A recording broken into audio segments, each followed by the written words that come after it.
Holy shit. Welcome, guys. Welcome, geeks, gamers, robots, ninjas, all you other crazy crackers. This is HorsePLAY Live. I can't believe I just said that. Anyway, welcome, geeks, gamers, ninjas, and robots. This is HorsePLAY Live. Today is June 18th, 3 days before my birthday, 2015, and this is episode 79, E3 2015 post-show, and assorted flavors of stuff.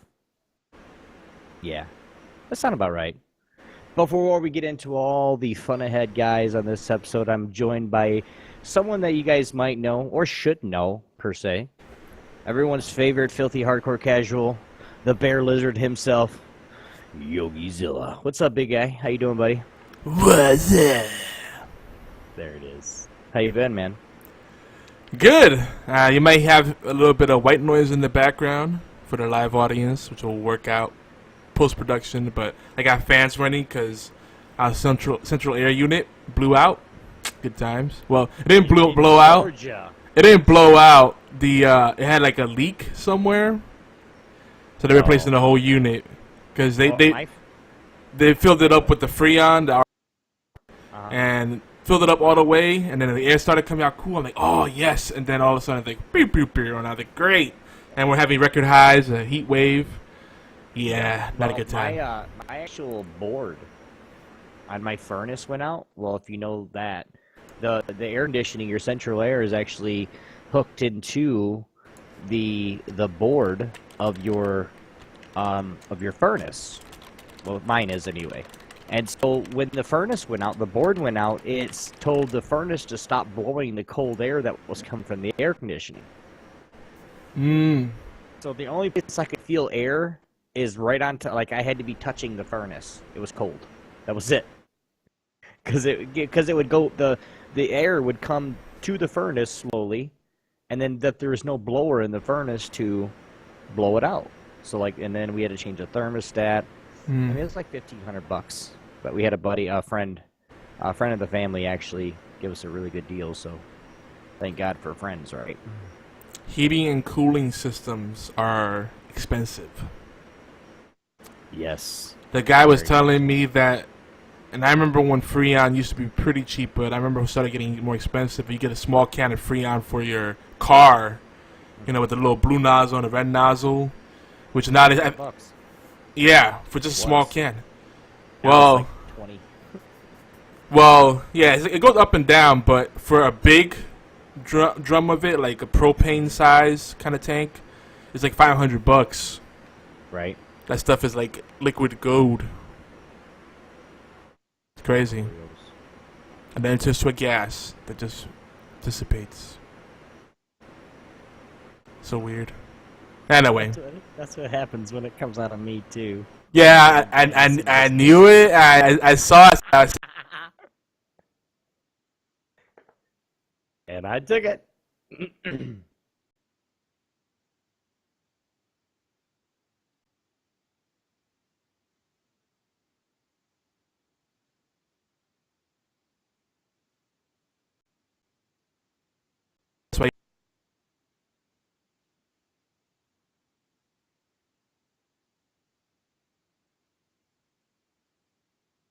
It's really even harder to work with all this heat. So I'm like, oh, it's actually cooler outside. It's been crazy, But yeah. Hi, Bearded Hat. How are you? We have two other people joining us early on. Waiting for the Geeks Engage. We're just gonna bring them in early. Because we got a lot to talk about. We want to get everybody in on the discussion. But of course, if you can't join us on the call, everyone in the chat can join us. But that's been my week in a nutshell. Heat wave from hell, temperature in the hundreds plus high humidity. It started storming yesterday and it felt so awesome. Started storming today and it felt so awesome. Then it disappeared. I'm like, no, rain, keep falling. And then it got hot as fuck again. Yeah, like that brief moment where the humidity goes away and it's nice and cool. It's like, yes. And some people don't like rain. I love it. People can't drive in the rain or any inclement weather, but Dude, people can't do shit in the rain. I'm sorry to say it, but like I got people up here, and this is the same people that I talk about when they actually do, when during the winter time, when you think about, oh, it's easy to drive on ice and snow, and I can stop because I have more tires and more brakes to stop me. Okay. Seriously. But it's just, things like that, and then the rain. The worst time to drive ever when it's raining is right when it starts. Yep. Because of all the oil and Yep. the slickness, say somebody does a burnout, okay, at a light. Well, right at that light, when it starts raining, that burnout mark gets watered down, then it gets oily and greasy, so that's when people start going stupid, is right when it starts raining. Yep. All you gotta do is slow the fuck down, give it about an hour and a half of rain, and it'll be all washed away. Yeah, and you could hydroplane even at like 30 miles per hour if you don't know what you're doing. Yes. So that's a very important public service announcement. We got a little bit of entertainment going on here, or edutainment if you prefer. But yeah, like if it starts raining, you can avoid it. Wait 15, 20 minutes for it to kind of spread out.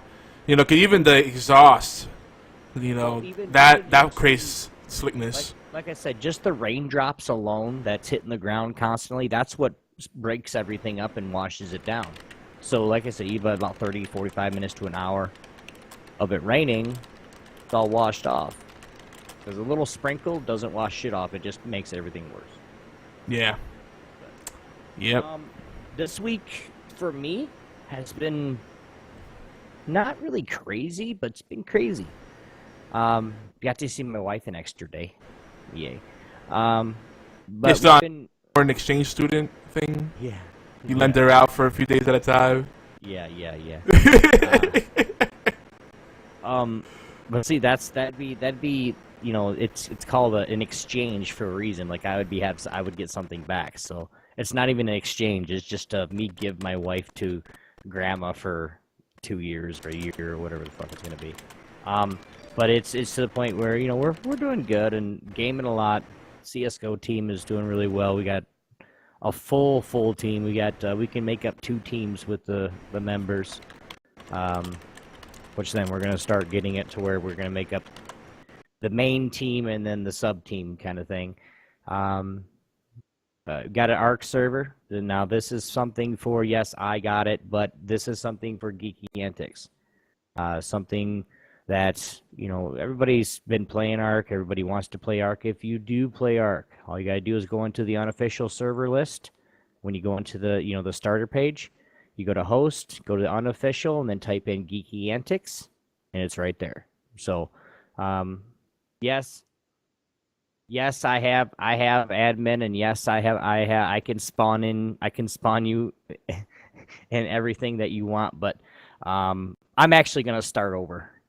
Start a new character. But it's going to be, because I'm 65 already, because I was just testing things. But, testing, quote unquote. Oh, no, I gave myself 10 million XP, and I just leveled up to 65, basically. Which is really, leveling, that's the whole part of the game, is leveling up and farming and not just having everything at your beck and call, But yeah. I don't know. I might just keep my level 65 and just go with it.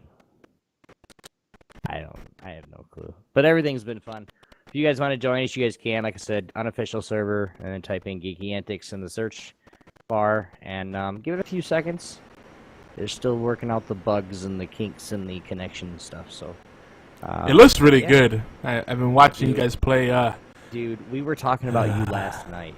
Oh boy. Because I think somebody, and I think I know, it was either Black Dragon or it was Oathkeeper, which both is the admin on the server too. So he's like, man, does Yogi play? I'm like, man, Yogi, I don't know if this is kind of a game that he would want to, because it's got that MMO type to it. Like, you gotta spend hours. Just so you know that I am committed to the cause. Okay, you see it right on video, Obi. Mm-hmm. I am investing. That's one of the parts that I got. Is that 2 8? 2 8s? 2 4.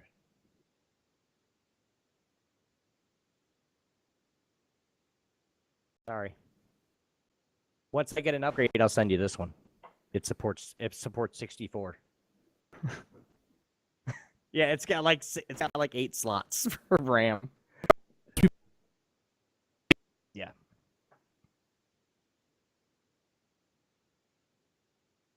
Yeah, but they're also set up for that though.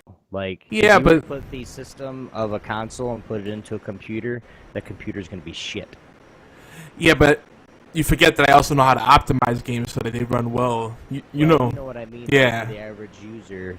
Okay, let's say for me, okay, to put even an Xbox One or a PS4 into a computer, it's not gonna work. The computer, it's only gonna be like a quad core, dual core. It's only gonna be a shit system. That's why consoles are consoles and PC Master Race are PC Master Race. Come on. The Mhm.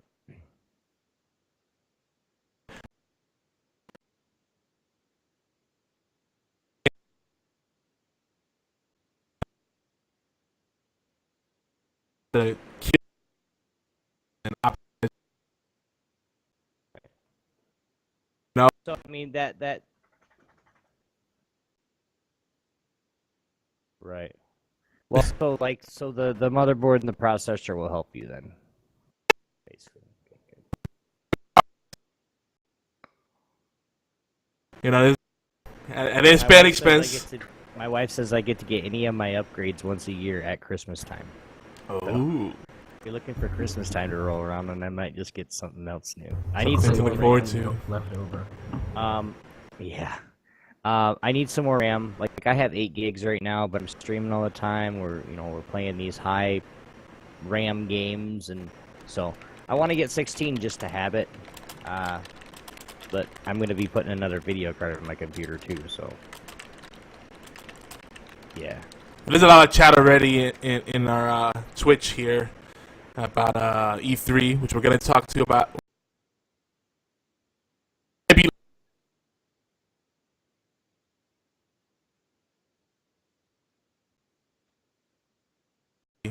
Like as things were happening, Kevin from the West Radio Show, we were Skyping each other while I was working on stuff, and then watching. I'm one monitor, I'm working on something. Another monitor, I'm watching E3. Another monitor, I have chat, and I'm like, there's so much going on. It was like information overload. It's been good. I'm actually really excited about it.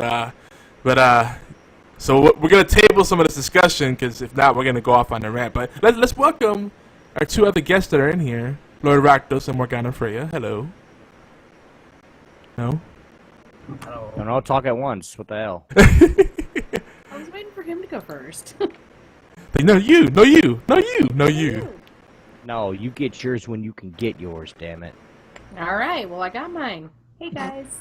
Yeah, the rule on our podcast is this: it's better to clip someone than to have dead air. Yeah, because we'll sit there and go, let's just wait for 10, 15 minutes and see who talks first. And then the guests are like, well, does Obi want us to talk? Or, so it's like, no, just clip us, it's fine. And actually, fun fact too, when I do post-production stuff on podcasts, and if I do truncate silence and I set the threshold between 500 milliseconds to 1 second max of dead air, 1.5 sometimes if I want to be generous. By running those filters and getting out all those extended periods of dead air, I sometimes shave off like 5-10 minutes from a podcast that I'm editing.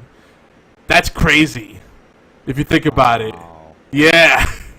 Well, 500 milliseconds I mean, it's a half a second to a second. I mean, that's holy shit, dude. Yeah. That's crazy. 10 minutes? So you're getting 60 of those things? Jesus. All right. Anyway. It is. Right. Got tonight. I appreciate that, but guys, the hype is real. We're gonna talk about video games, geekgasms, geekgasms, left and right. Anyways, he always fucks me up like that. Is your body ready? I hope so, because it has to be. We're gonna jump right into some E3 banter and hope you guys can join us. at the hype train. It was a really good E3. I know I watched quite a bit of it. I was watching day 0 and day 1 a lot. I didn't get much of the day 2, but I know Yogi and a bunch of people that I actually got to see it. So, but finally, we're gonna talk on the games we're loving on these days. A delicious, and of course we have a delicious, sexy double whopper of hashtag double dust off. Double Whopper. Oh Yeah, man. I had to one up you, bro. I got You one know- at Burger King now. I'll be right back.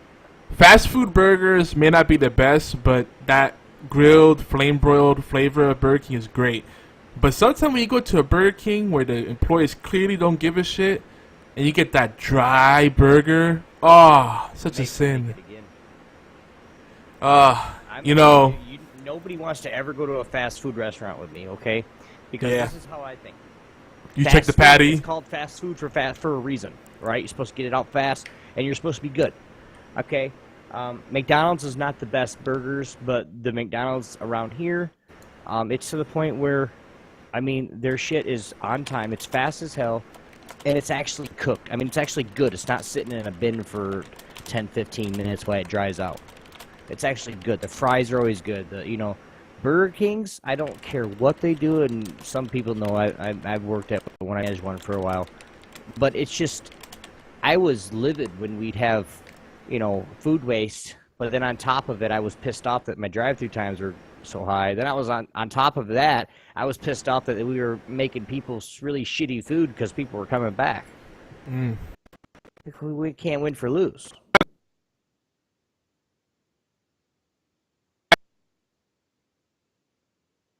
People, because clearly they want to get out. That's fine.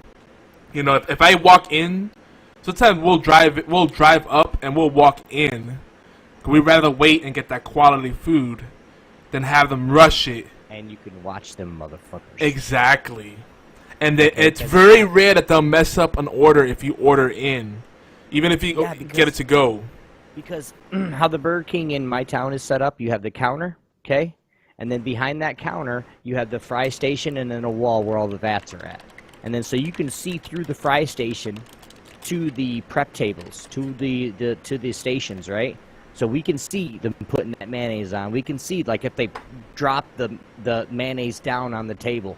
I say, can you have him put up another bun, please? I'll say it. I don't care. Like, if I see some stupid shit, like, I have to have no onions, all right? Nothing on any onions. If the guy touches onions, like at Subway, I'll have to, if he touches onions on the previous, sandwich, I say, hey, can you change your gloves for me? I just don't want to get sick. That's just how it is.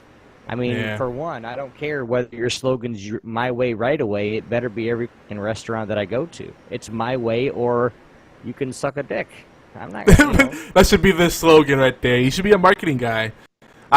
Your way or suck a dick. Yeah.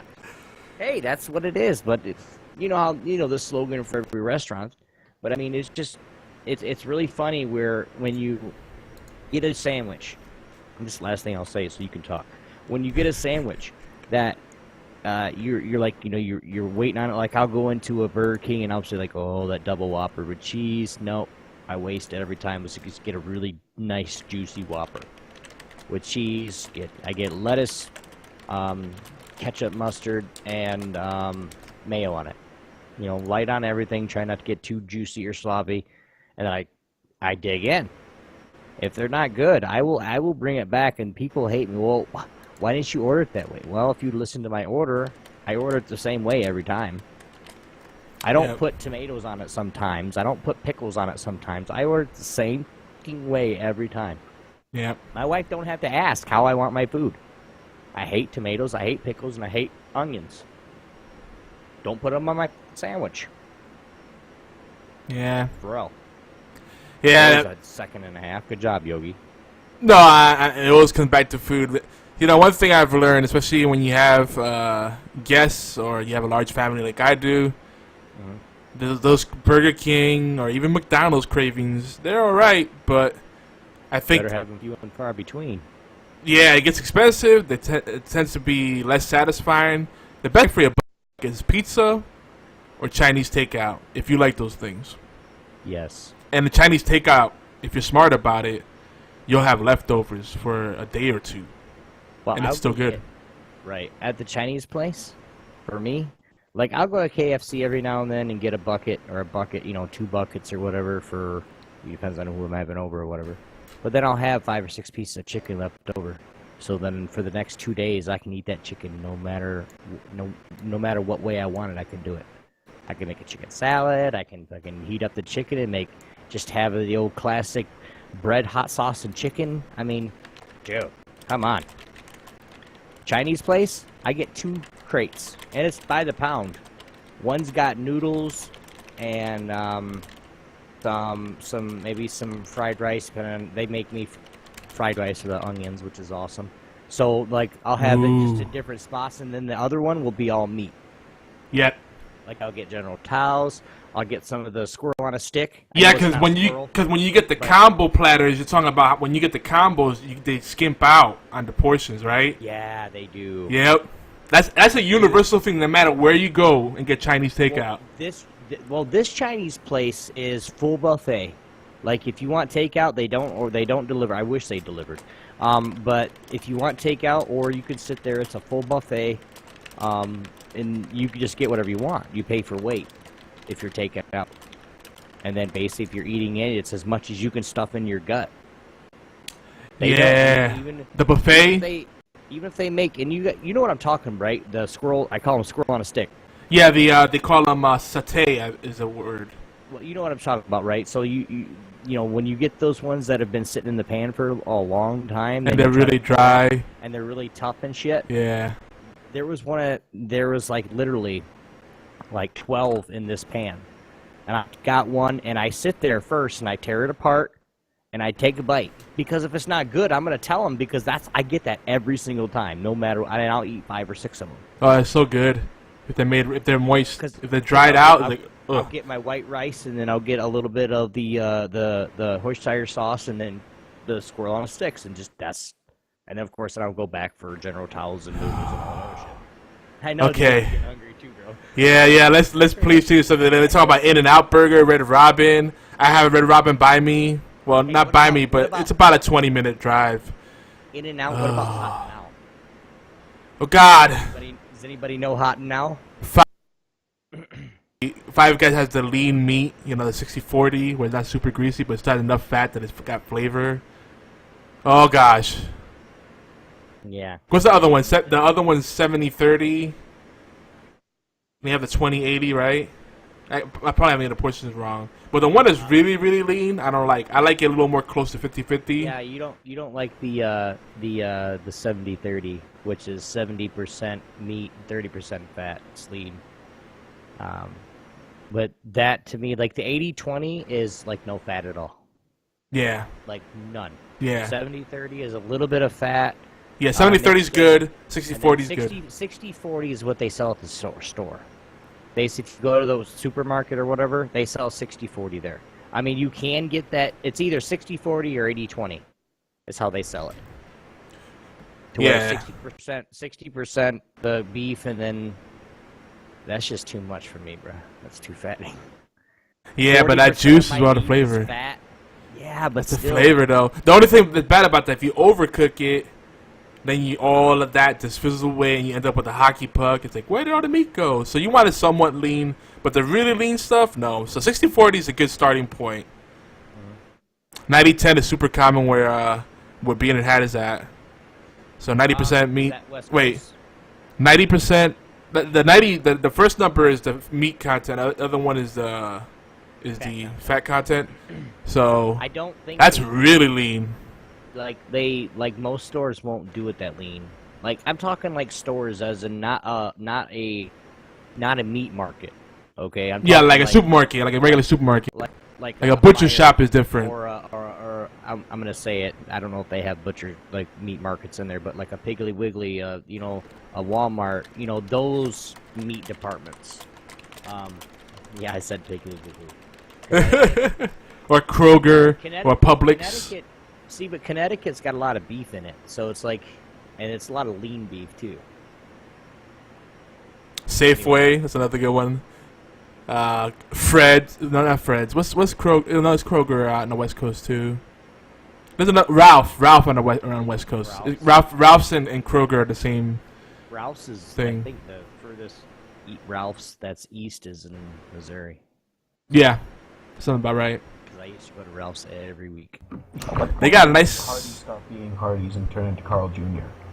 I don't fuck that, man. I don't even like. I used to eat Hardee's every freaking day, and that's happened like 6 months ago. They were doing the whole Hardee's is not Hardee's anymore. It's yeah. No, it's a regional thing. Like all the ones in Indiana are called Hardee's, but all the ones in Florida are called Carl Jr.'s. Same thing with Checkers and Rallies. They're called Carl Juniors too. So they pick weird markets for that branding stuff because Rallies and Checkers, like up north is Rallies, but down here is Checkers. We have Checkers up here. So you're living in one of those weird regions, but I remember New Jersey. In Michigan, of course, I live in a in weird New Jersey region. and I'm not really in a region. Like the regions, the central region, all right, starts in like Kansas and then goes to Chicago. The eastern region goes from Chicago to the coast. Where's Michigan left at? Oh no. Because we get passed by. Because we're like the fucking the evil stepchild that wants to sell us to Canada anyway. Now we got a lot of people. We got a lot of people pouring in, so we should move on from the food talk and actually get to the feature discussion. Now we should jump ahead, but Yeah. if this is your first time, yeah, there you go. Guys, if you guys are new to the show and I can't do it tonight, welcome to our wonderful stream. Welcome to our show. This is a show where we just want to have some fun. But HorsePLAY Live is everywhere. Geeks come to play, and, well, we get in trouble, too, just because. We are the flagship talk radio show for GeekyAnt Network in collaboration with theallgames.com. Our show covers all the geeky aspects and all the aspects of geek culture, with a special focus on indie and strategy games, technologies, social issues geeks face, community events, and by God, do we rant. And food. If it... yeah. Now, sometimes, and Yogi jumped ahead again, sometimes we can even talk about tabletop gaming, retro gaming, and food. And food. Yeah, and food. Did we mention... Talking about food, let's see, the two things that you can know, this is HorsePLAY Live, all right, is if we're ranting and we're talking about food. That's it. Anything else is mundane. Sometimes. Yes, it is a gaming talk show, primarily. Yes, it is. We just go off on other tangents. Tell them a little bit more about the show, man. So yeah, late night. We're late night. We're for the most part unscripted, so anything can happen. We get a little wild. We say things not just for the sake of being controversial, but just to get conversations going. So we hope you join us in the conversation. Have fun. Keep an open mind. And remember, it's just all in good fun. With a name like HorsePLAY, what else can we be about other than My Little Pony? We're not about horses or anything like that. We're just about shenanigans. Mr. Ed here, okay? Yeah, none of that. About bullshit. But yeah. Not bullshit either. Someone in the chat literally said, "I thought this was a gaming talk show." It is. It is a gaming talk. But we like food, and apparently we're always hungry when we do this show. I might be after the show. Food? Me too. Go heat up some right now. I cut some onions and I put it on there. Oh, you're disgusting. I might even. There's some pepperoni in there, but I think it's for another dinner. But I'm tempted to get a few pepperonis and. Also, you can't eat onion. I'm sorry. The Spartan show says I'm a traitor. I had a taco. It ain't shit, dude. BFT comes in here, be like, "Hey guys, got a bag of burgers right here," and we still got like an hour in this show. Thanks, BFT. You're my hero. When BFT. I eat my entire pizza. Oh God, you guys. One day when BFT becomes a full-time member of the team and we're doing this all full-time, he's going to be Mr. Bag of Burger. That's going to be his gamer tag or his tagline or whatever. Cause that's yeah, that's just perfect. Call him Mr. Bob. Mr. Bob, Bag of Burgers. Bag of Burgers. No, you say Mr. Bob, though. Like Mr. Bob. Like, he has to have you can't just say Bob, because then that's like, whatever. His name is Mr. Bob. He's got a theme song. He's got a theme song already. Yeah, the Outcast. They got the Bombs Over Baghdad. That's his theme song, Bob. The official Bob song. He might have to pay for royalties there. That'll come out of his budget, not ours. Yeah, and that's for those that are listening, that's BFT9000. Any royalty claims could go to him. BFT9000 at notreallyaneemailaddress.com. That's not it, but you know. Yeah, no. Email@gofuckyourself.com. Thank you very much. Have a great. Yeah, at gmail.gofuckyourself.com. That's a good one. There you go. .gofuckyourself.com. Yeah. Anyway. Top level domain. But hey, feature discussion. It's the E3 post show and some key news items. Now these are the things that and I forgot to change the flavor text there. So so Obi, do not worry. Everything else has been edited. But you know, these are the things that have stood out for us. And I mean, Obi, myself, and all our guests in the chat. We have Beard and Hat's gonna join us. So let's just pull him in here.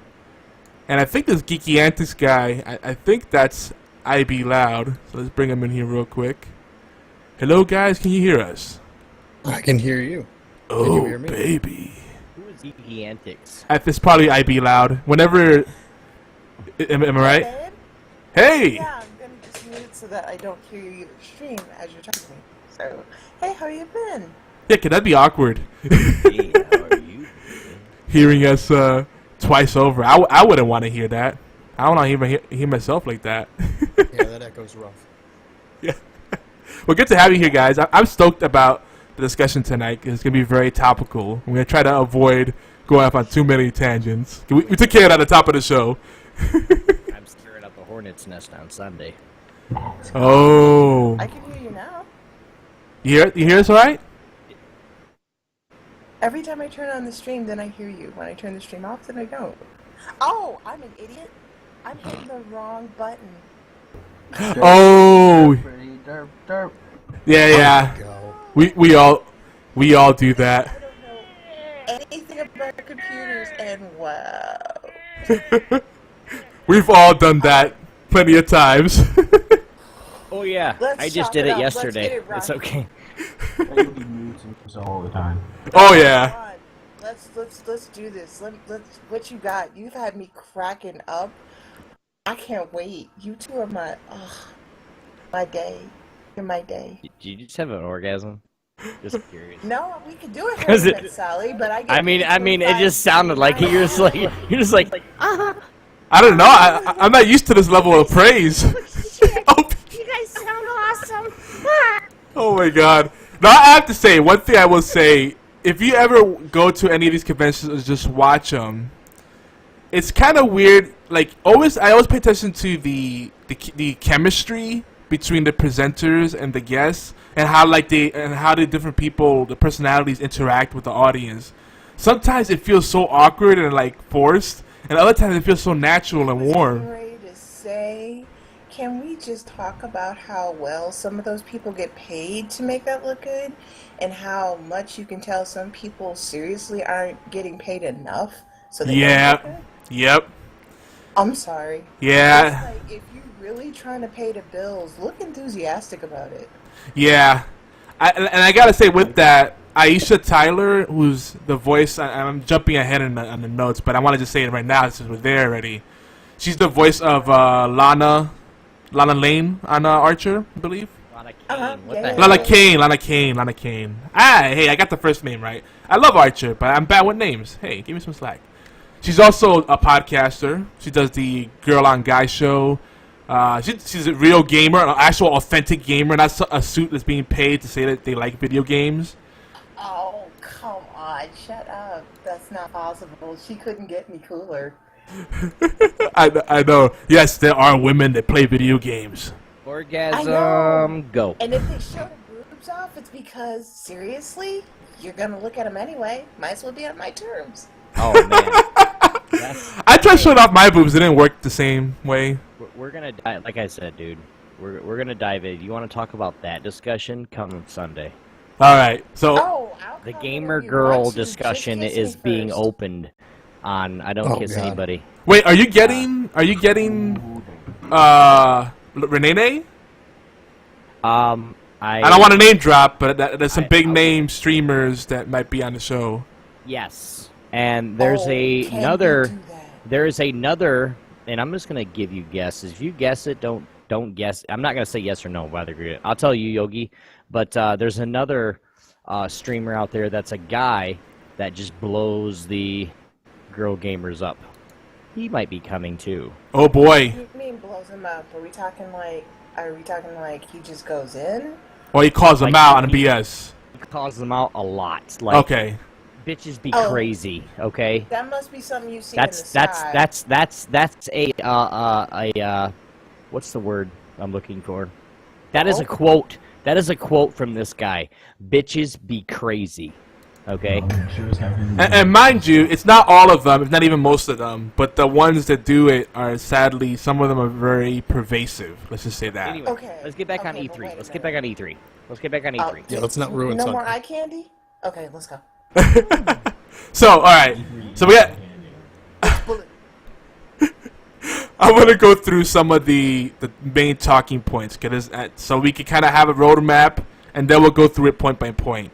We're going to first discuss the top presenters and pressers or press events, if you prefer, overall. Not getting too deep into them, just our quick impressions on what we saw and what we liked the most. Then we're going to talk about a little bit of some of the awkward moments on the show. There were a few. Then we'll talk about some showstoppers, like one or two things that we each thought really took the show away. And it was And like it's not the big plastic thing on the arm. You put your phone in.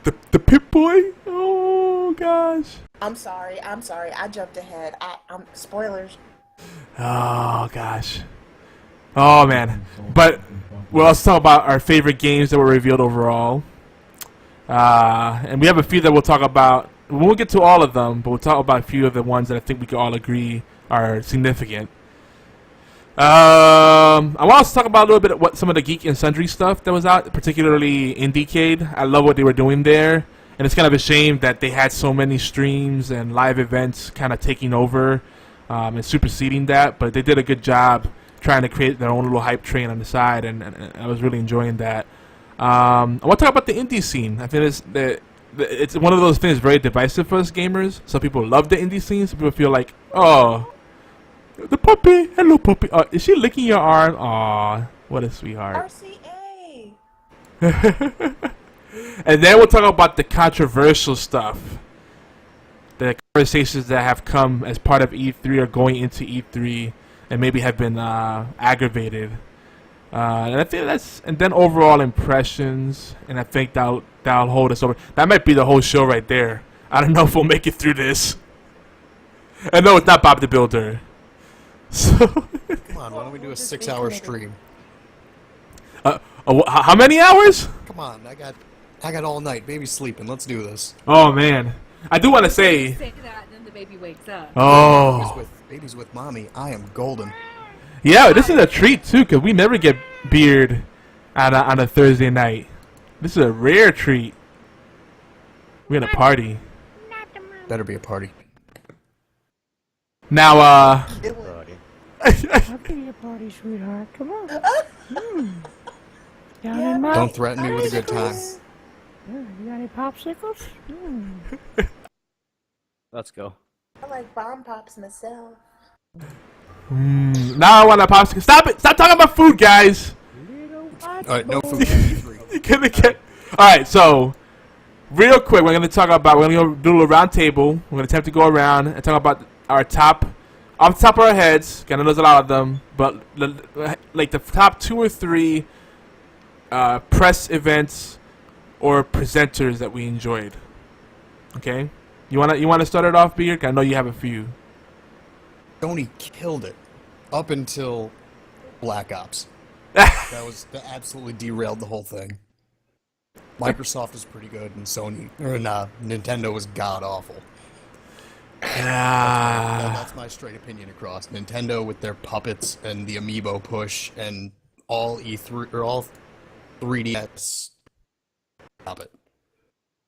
Poor Nintendo. Poor Nintendo. I'm trying not to say nothing. I wanted Nintendo to do better. I wanted to see a real Metroid game, but no, they gave us some shitty 3DS little squat, not even 100 Samus wasn't running bad. around. All right, so I want to say something real quick here because while we're talking about there's a lot of misconceptions about Nintendo. Like a lot of people say, oh, Nintendo can't compete with PlayStation and Xbox. They don't have to. They're not direct competitors. They're about creating a niche experience. And as long as they have some of the only exclusives that really matter, to be honest, no one has what Nintendo's offers. And people, if you like what Nintendo offers, then you're gonna get a Nintendo platform. That's the only way you're gonna play it. Yeah, That's what it comes down to. Here's my question. It's just something it's probably going to be its own series someday, but why did everybody try and become everybody? It used to be that each platform, it dominated, and you were Team PlayStation, you were Team Xbox, and it was because they had their games, it fit the platform, they had their spot, and everybody played nice. Yeah. Now everybody wants to try it, but there's no money, because instead of putting out a quality-focused game that really speaks to your audience, you're just diluting it with a whole bunch of crap nobody wants. Oh no, it's not about making money, it's about spending money. If you are a developer and you have to develop for 3 separate things, But why do you have to? Why do you have to develop for 3 separate Because things? you make more money if you make it for every platform instead of just one. They're hedging their bets. Right, but only if the game is so good that other platforms want it. Why not focus the money, make the game bomb, make the other platforms have an incentive to beg and pay you to bring it to their platform, and then dominate that way. Instead, trying to let me just throw a shotgun blast out there and see who likes this half done. You're gonna have to do the DLC to get the ending. We'll and hit it's something. still not finished. Game. someone so sounds just a little wait bitter for the about sequel. Destiny. Oh God. Well, that's because that's not how it Really? works. Those companies don't actually own those games. Game makers do, and they decide who to program for. So the console sellers don't really receive that large of a cut from it. But you know what I'm saying, right? I mean, you smell what the Rock is cooking. I'm just saying, it's gotten crazy.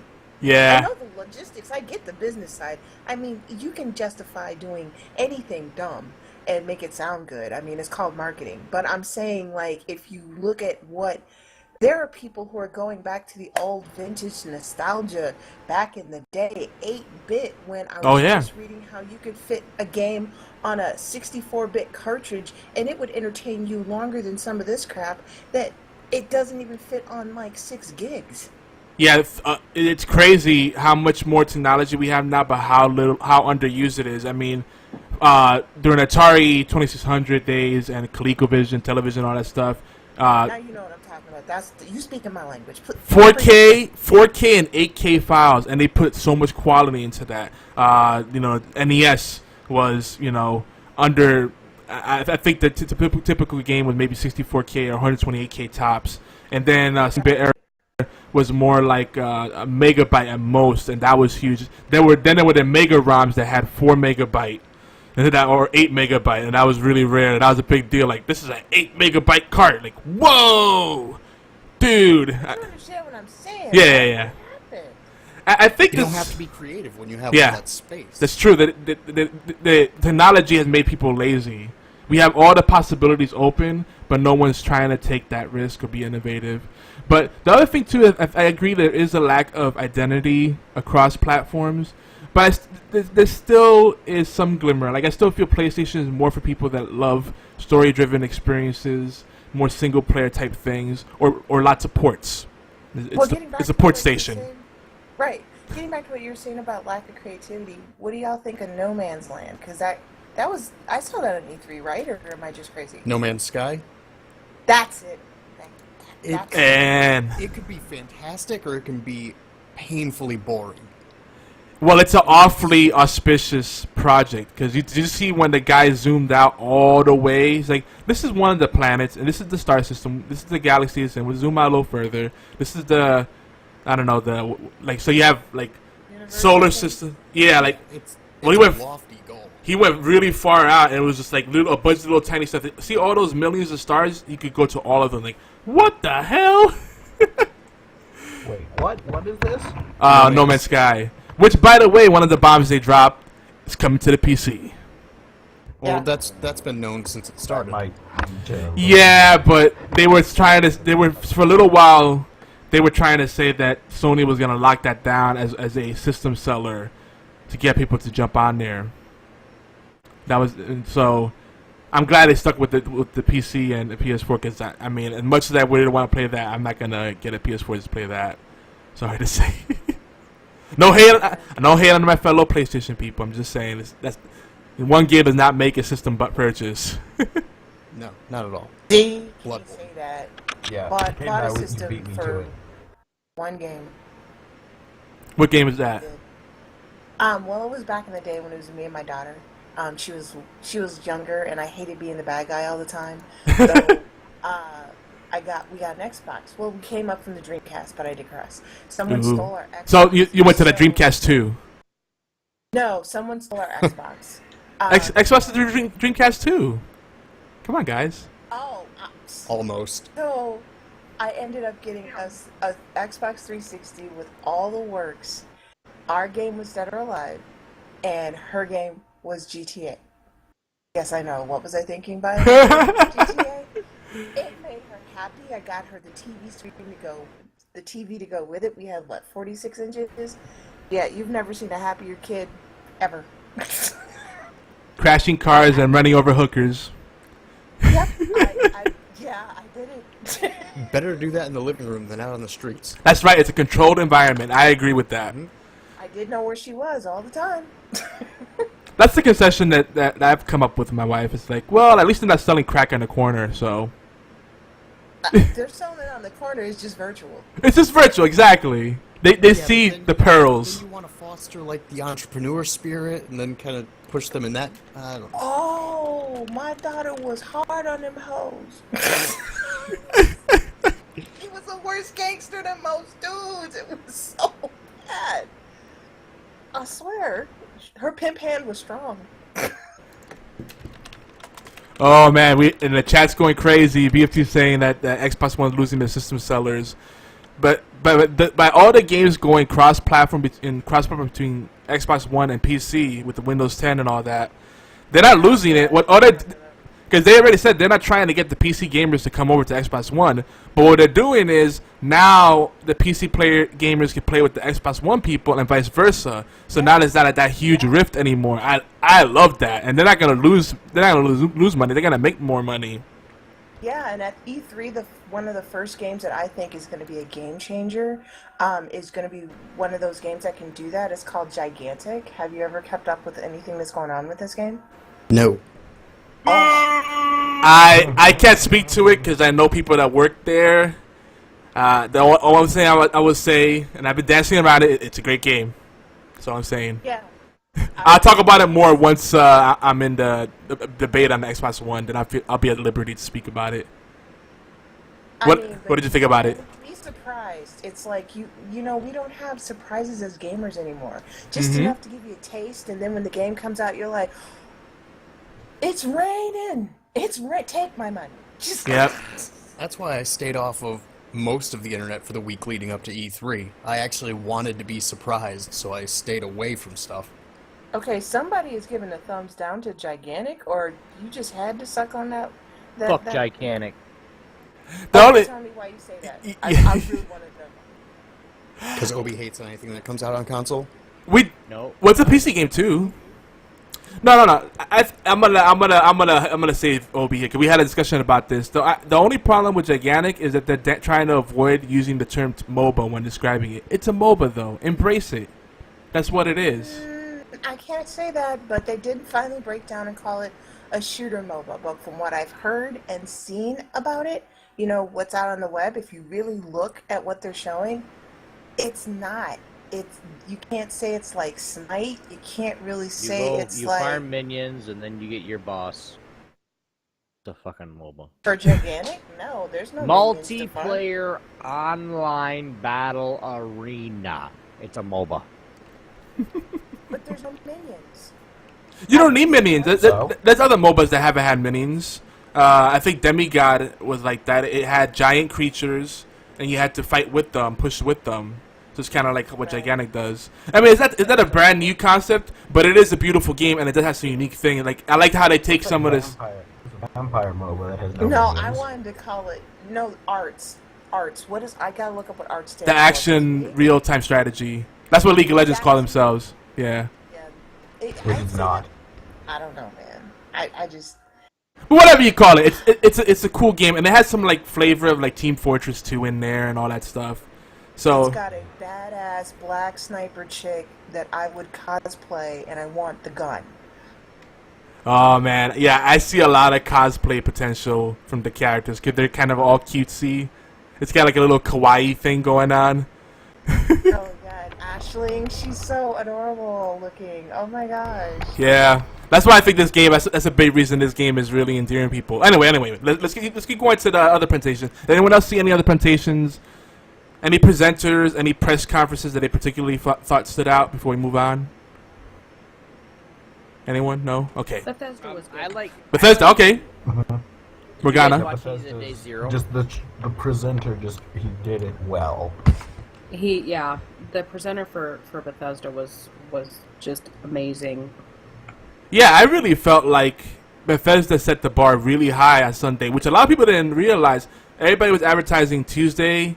I forgot to mention on one of our podcasts, actually last week on this show, I forgot to mention about the Sunday night and the Monday morning stuff. 'Cause to me, that's where a lot of the really good stuff gets announced. And then everything else is kind of crazy. But Bethesda really set the bar high. I was like, how are they going to follow all that up? So, I agree. I was disappointed that there was no announcement of a new Elder Scrolls, just saying.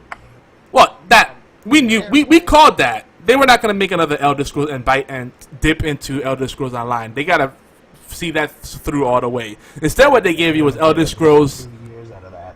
Yeah, at least. But they did give us a concession. It's like, oh, there's a new Elder Scrolls game that's not ESO. It's an Elder Scrolls card game. Yeah, the What? Elder Scrolls Legends. Yeah, I was like, really? Why another card game? I can play cards anywhere. I want to Because Elder Hearthstone's Scrolls. popular. It is. They're trying to horn know, into that but- market. Of Everybody's course, everybody is. Everybody wants that. I mean, I already have enough card games that play online. card games and MOBAs are now the new fad. They're what MMOs used to be, at least on the PC. Because MMOs are getting more popular now on the consoles because to console gamers that never touch a PC, this is like brand new. Like, so many people in one place at once. No way. Well, I do have to say that Fallout 4 looks freaking amazing, and The I've dog. never even played the Fallout games until recently.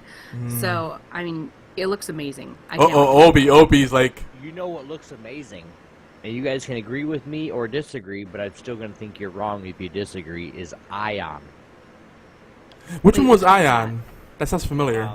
Day Zero. It's like a space. It's yeah. I know which one you're talking about. Yeah. Yes. That one is I didn't look at many. I mean, I only wrote a couple of them down that I really waiting for.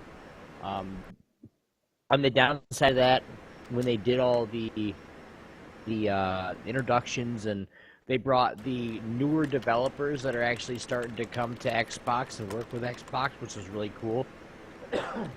You kind of got a little taste of their game or what they're working on, or they had actually live demos that they were doing Day Zero. Everything was just awesome. And then the next thing I'm gonna buy an Xbox just for the rare the Epic Collection. Dude, the Rare Replay Collection.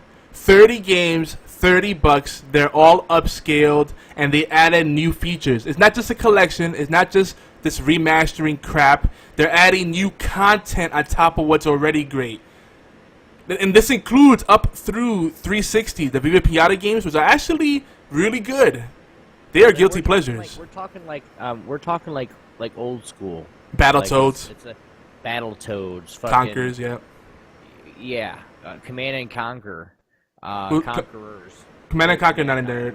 No, Conkers you're talking about. Command and Conquer is EA. Oh my god, that. Man something and then Conqueror. So Yeah, Conqueror's Bad Fur Day. So yeah, that's gonna be amazing. I mean, they're gonna have achievements for every game. It's not just an afterthought. It's gonna be 10,000 potential gamer score points. Woo! And they're adding like little challenge mode, like in Battletoads. They're taking the rat race, the speedrunner area, like in the third stage where everybody usually ends up dying. And they're gonna have an endless version of that as a challenge mode to see how long you can last. And they'll have an online leaderboard. Oh, so excited. See, that's how you do the remasters right. Yep. Absolutely. Like, don't just rehash them and just try to get the cash grab. Make it something worthwhile. So for people that are buying it again, they can justify it. Absolutely. Ah, man. I can't even follow that up. Yeah, I'm with you, Obi. Alright, so, let's move on to awkward moments. There weren't that many. There's a few that probably stand out for all of us. Nintendo. I do. God, those puppets. I watched the Nintendo one, and it's funny how everybody is just like, "Oh, it was the worst." You don't need to. You don't. It was need to. just bad. You're better off. Yeah, I think so. There was one presenter, and I am drawing a blank on who he was for. He was not funny. He kept telling these jokes, and he would laugh, and the audience was just like quiet. The Destiny guy? Oh, God. It might have been the Destiny guy. I don't remember, but I was just like, "You are the worst presenter ever." He made that Gallahorn joke, and then one guy in Yes! the audience reacted. Oh! You talking about the guy that looked like the poor man's Drew Carey? Yes. Yes. Yes. Yeah. Yeah. I felt bad for him. What did Drew Carey look like? Eh. He had charisma. He just tried too hard. He didn't know when to stop. But His jokes were not funny at all. yeah. Just that one person laughed. They were Well, funny it's to kinda- him in the mirror, like, the week leading Right? up. And that Yeah, was as it. he was practicing it. It's kind of like when you figure out that you're about to totally fall flat in front of the biggest audience ever. So if you're gonna do it, go out big. In his defense, he did embrace it. Yeah. I mean, if you're gonna do it, Yeah. own it. Yeah. Somebody's gonna be on the internet saying straight up owned. I mean, go out in a blaze of glory. See, like, All I'm saying. I like it was awkward, but at least he didn't have a punchable face. Like some of the people, like I'm a friendly guy. I'm very passive. I believe in peace and harmony and all that stuff. I should have smoked lots of weed in the 60s or something. That should have been me. I should have been a hippie. I was born in the wrong time.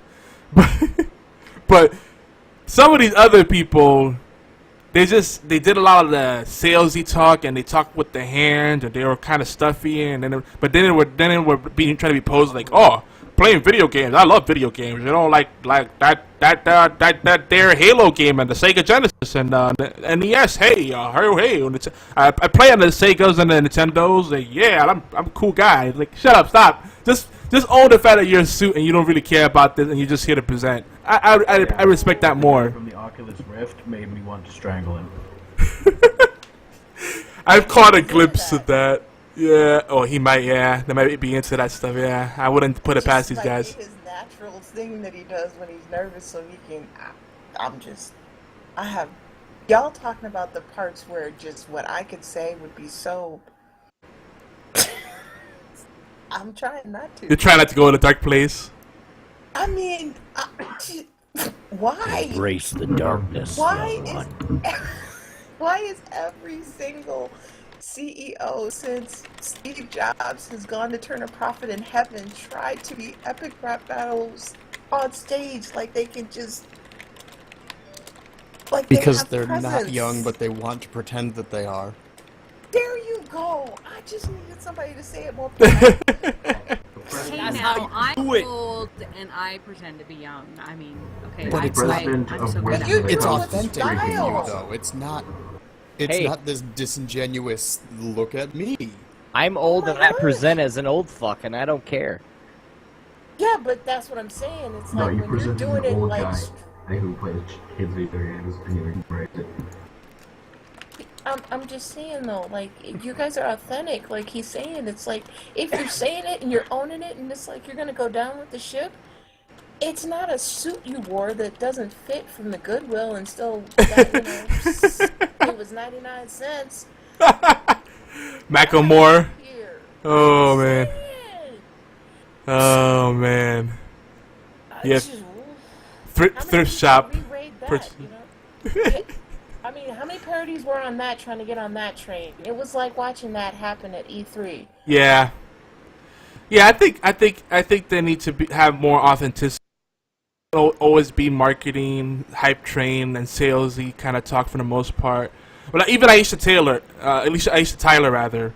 I love her. She has such a great energy. She's a great interviewer. She has great chemistry with whomever she's on the stage with.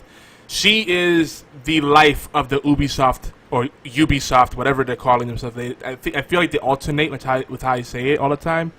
But she's the life of the party over there. When they get like the guys with the French accents talking, it's not the French accent that throws me off. It's just that they're boring as heck. Like they're such sticks in the mud, you know. But she's great. But even she had an awkward moment when she had Trey Parker and Matt Stone from South Park, the creators of South Park, talk about the new Stick of Truth follow-up that they said that was never going to happen. But they said, oh, well, we're finicky, you know, we're fickle. But they're talking about how the headsets make them feel really awkward and they're fucking stupid and all this stuff. And then she, like, took it a step further. Like, she didn't know when to stop. So she was like, yeah, I can just picture you guys wearing these headsets, you know. Isn't that what you use when you're having sex? I was like, yeah, that delivery made it sound really bad. Like, it just left too much to the imagination. And I didn't want to see all that. Yeah, can't unsee that. And even them, like, they were kind of like, well, okay then. Like, they did that little nervous laugh, like, yeah, that was probably the most awkward thing for me.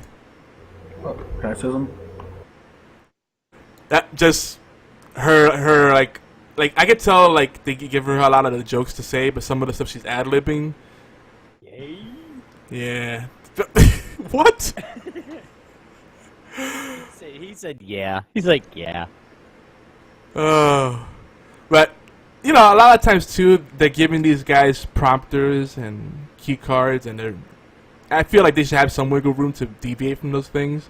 Because when they're going robotic, sometimes it's just so painful. Like, no, don't use. I love a good pun, but if you can't deliver it right, or it's just not a good pun. Like, there's good corny and there's just bad. Like, no, stop it. All right, so showstoppers. If there's one game off the top of your head that made you just like almost explode, which one is it? XCOM 2. XCOM 2. Raktos, did you say XCOM? XCOM 2. Oh god. Last Guardian. Okay, Last Guardian. All right, the Pet Simulator. Ion. Doom. I'm kidding, Beard. Doom. Oh, wait, Doom. Who's the Doom? Morg? I said Doom. Thank you. Someone's in my camp. All right, well, you picked Doom. It freaking looked awesome, and Jordan is just like freaking, just like, yes, it's bloody and it's gory, and she's psyched for it. And it went back to the roots of Doom, if you think about it. It's Doom. You play Doom 1, you're going to play the same exact game when you play Doom 4. No, they did a lot. They Okay. made lots of changes. Okay, Yeah. they did better graphics. There you go. Yeah, That's it. No! It's the graphics. Dude, it's got a freaking... It comes with Snap Map. You can make maps on the Xbox One. Exactly. And the PC, and it's cross-play. Really? Awesome. Oh my god, dude. You can make... It's got a full... Not just maps. You can make custom experiences. You can make co-op maps. You can make PvP maps. And it has full trigger support. So you can make complete mods like people did with Warcraft 3 and Minecraft and all that stuff. Wow, I can't wait. Okay, Obi. Smart ass. Okay, Obi. I guess you're not a long-time Doom fan. You are the real Doom fan if that's the reaction you're gonna give me. Stop it. Okay, what You know what's really bad about that? What? Is the fact that they said the original Doom came out in 1993, which is the year I graduated from high school. No, the one. I'm like, oh my god, I'm old. Yeah, I feel you. You're younger than me. besides Ion, the one that I can't wait for, that I really am getting an Xbox. You know, this is really telling me you need to get an Xbox because of the way cross-platform are going. We talked about this a couple weeks ago, but the Gears 4. Fuck. I can't wait for that game. Because I played Gears. I played Gears out from 1 all the way up with. I mean, I have a 360, so I mean, I own all the Gears of War games. That is one of the small franchises I miss from having an Xbox. Yeah, and they did a really good job with this one, bringing it back. They're erasing Judgment from everyone's recollection.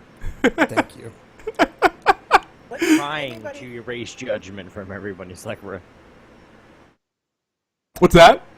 What did anybody think of the Hitman reboot? Like, did anybody see that one? I think it's cool. Like James Bond.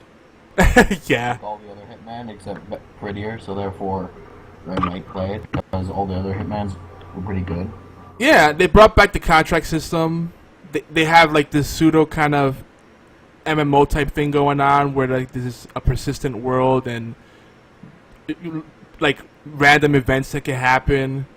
There's a lot of cool things in there. If you like Hitman, you can't go wrong. You know, like it's a game where you could be stealthy or you could go in guns blazing. You have options, but it rewards different kind of styles of play. And there's unlockables. Like if you do certain requirements on a mission, on a hit, you unlock certain things, and it's neat. I think it's really a lot of cool concepts in there. And they have online leaderboards and all that stuff, so it has like a little bit of arcade feel to it as well.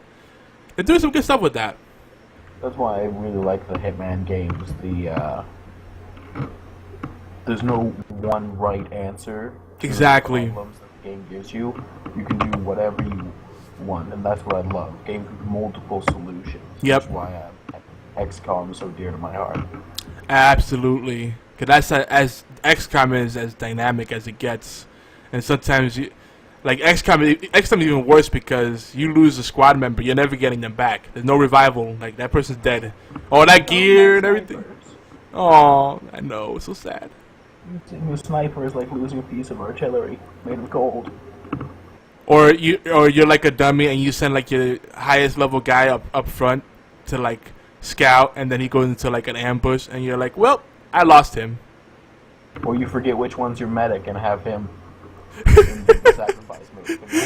Have him lead the way. Yeah. Bad. All bad things. All right. Well, so you guys mentioned a lot of the games that I'm excited for. You mentioned Gigantic, the Rare Replay. Loretta, you mentioned earlier that we all seem to miss Battleborn.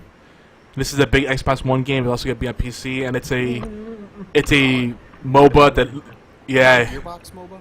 Yes, it is Gearbox, although it's kind of a MOBA, but it also has an actual story mode. They essentially took a bunch of Borderlands assets, reskinned them, and changed up the numbers.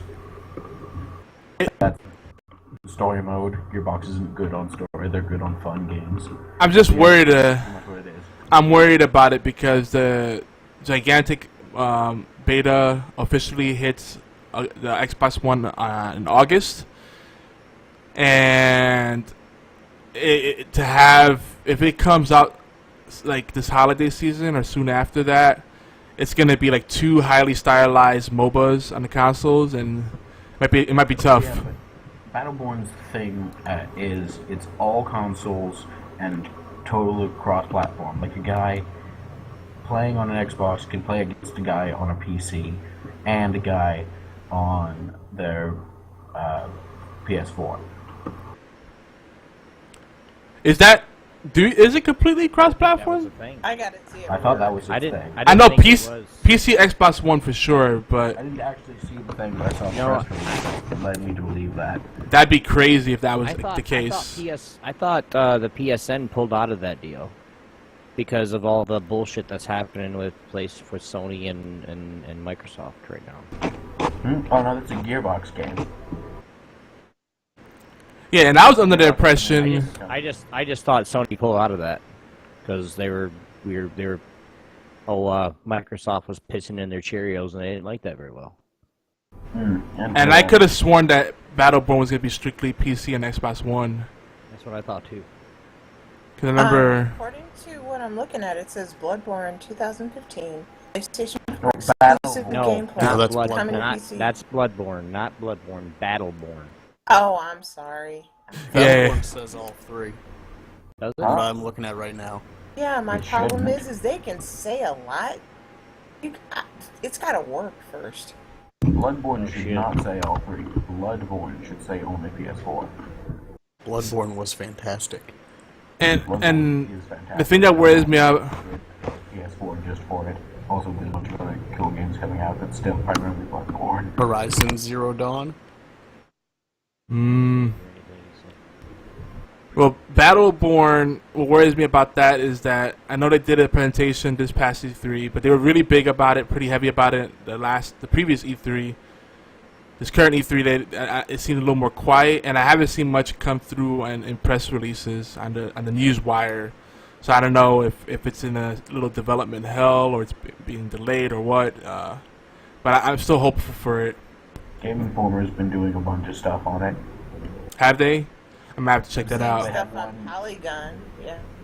Yeah. I'm gonna have to they check did it out. one issue specifically about it, and then they give you little updates every once in a while. Yeah, because it seems like I didn't see anything come through on any feeds, and people weren't talking about it as much, so I was starting to get a little concerned. So that's good to know. But another one that I'm excited about, that is an Xbox One exclusive, that comes from a gentleman you might know as Inafune, who's very well known. You might know him from a little game. Did anybody know this guy? Did anybody care? Do I need to say what he does? I know who he is, but I'm not gonna spoil it. Go ahead. A little game that some people might know, known as Mega Man, maybe. No one. Kind of a big deal. Really? Really? No one? Are you serious right now? Who the fuck we got in this call? No one cares. The name escaped me. Everybody's What- like, I don't give a fuck about that guy. Creator of Mega Man is now working for Microsoft. Yes. Well, he's not working for Microsoft, but he's got a deal where they got an exclusive game with Microsoft called Recore. Yeah. Oh my gosh, if he was like Microsoft, like Team Microsoft all the way, that'd be crazy. Because I thought he was like, he got acquired during the Sega acquisition from Nintendo. Because I thought he'd done a few other games for Nintendo. No, but then he went contractor, so he doesn't really work for anybody. Yeah, I like think one it's of the kind of. developers. He's one of those independent developers that has money, you know, that can basically back himself. So then he writes for whoever, you know, he develops for whoever wants to pay him, basically. Yeah. Yeah, but KG Inafune is a big deal because he's not just a game producer, like game designer, but he also does a lot of illustration and stuff. Like he's very talented. That's one of the few names when I hear him mentioned, I become a huge fanboy, and all logic and rationale goes out the window. So when I saw this game, Recore, and they didn't show the gameplay, which is a big pet peeve of mine, but the trailer tugged on my heartstrings because you have a dog, but it's a robot dog. You know me, I'm big on the pets, and then I'm big on robots, and the best of both worlds. And then it reminded me so much of the movie 9. Did you guys like that movie? Watched Yes. 9, that was really sweet. I watched that. Yes. If you haven't seen 9, go watch it. It's such a good computer animated film. And I know the CGI stuff is overdone, but this one to me stands out so much. So I got that vibe off of it. The whole premise of it is that all these creatures have cores, and basically humanity is all but completely extinct. There's a few survivors, and you're the lone survivor in this area. That's a little cliche. I know it's a bit of a trope, but then these creatures have cores that are like their souls, and they can be transferred to other robotic entities and whatnot. So it could bring some really interesting gameplay mechanics. So it looks like the gameplay will be fun, and the narrative will be strong as well. So, because I hate when you have a strong narrative and crappy gameplay. It's like, oh, this is a great movie, but the gameplay is like cliche, you know, or boring. Is that the one where the main character is a dress? She kind of has. I think you're thinking about Dishonored 2 with Emily. I know you might be thinking about.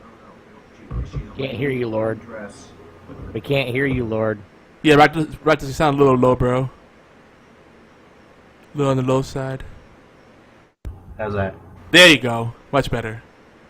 No, she doesn't wear a dress. She had like a little scarf on, and she had like if I recall, she had like little goggles, kind of like a sniper type of thing. I don't remember having a sword. She had like a sniper rifle type of thing going on. She kind of reminded me of like an anime character, or anime, rather. But yeah, ReCore, check it out. I haven't seen any gameplay footage, but the trailer I think is really intriguing. And to be honest, this is a game that I would think would be a Sony game, but to see it on the Xbox, I'm like, hey, this is actually really cool. It's a refreshing thing to see. Now, the other game that everybody's been talking about, and it finally clicked with me why the game is such a big deal. And not only is it a Tom Clancy game, which I'm a huge fan of all the Tom Clancy games, but it's a shared world shooter type thing. Everybody's doing that, like MMO-ish. It's a tactical shooter. It's got zombies in it, kind of, sort of. It's post-apocalyptic. The Division. Did you guys see this at all? Yeah. Yeah, I saw some of it. It didn't really look too interesting. I don't like Tom Clancy. So yeah, if you're not into that style of slow-paced tactical shooter, then it's not for you, for sure. But that's what I love. I like games, I like the shooters where you actually have to communicate with teams. Say, all right, I'm going to go over here. We'll flank from that direction. Give me some suppressive fire, blah, blah, blah, blah. You know, making plans and being stealthy and tactical and not just running and gunning. I mean, the running and gunning is something you're in the mood for that. And that's when I'll play a Gears or a Doom 4. But sometimes I want to be methodical with it, and I like that.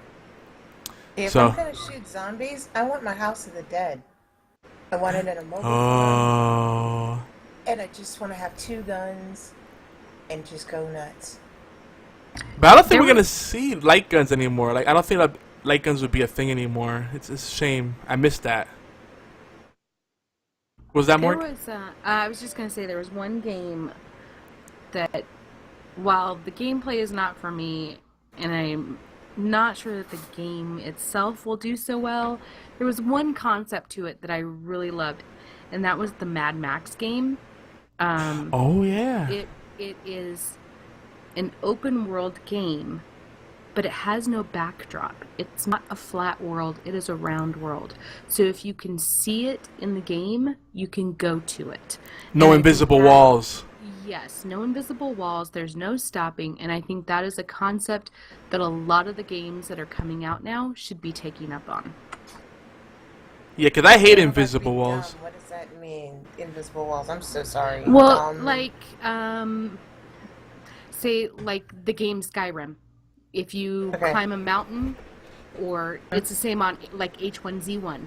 You climb a mountain, and then you get to this wall where you just run in place. You can't Skyrim go doesn't any have further. Oh, okay. Now I know what you're talking about. This game is totally open world. If you see it, you can go to it. There's no backdrop, no invisible wall.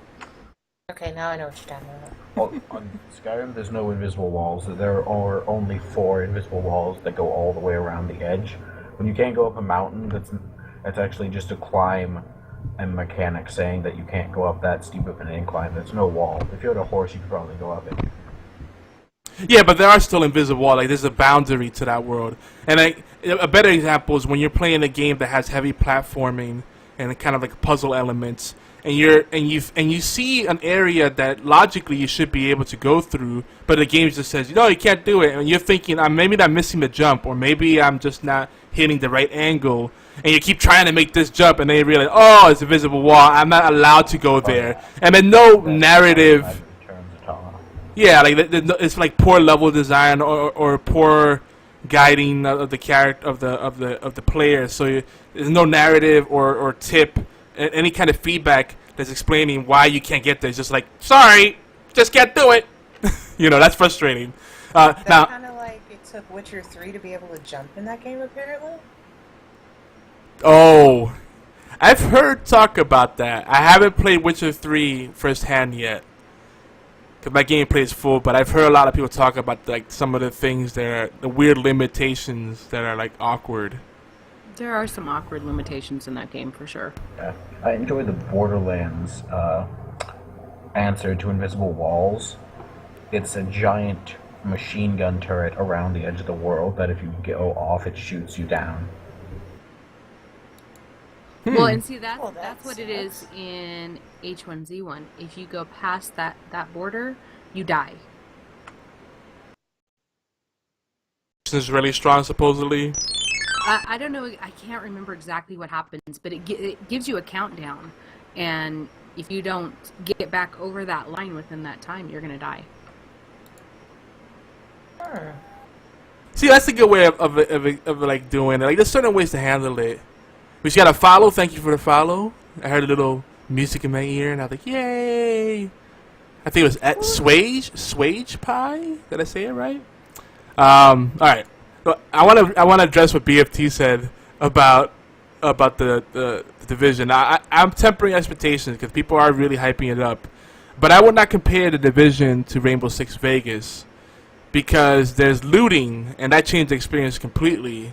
And there's shared areas, so you could be playing a certain dark zone, which is the areas where it's free for all, and in those free for all areas, someone even on your own squad can go rogue and turn on you and steal your loot. There's gonna be a lot of That was the best part of that. yeah. There's gonna be a lot of friendships and marriages ended over this game, more so than with Mario Party. For sure. Yeah. I mean, someone going rogue on you, it's going to be bad. It's going to be interesting to watch people play it. I mean, that's not my kind of game, but it's definitely going to be interesting to watch. Yeah, and again, you have to be into like that slower pace.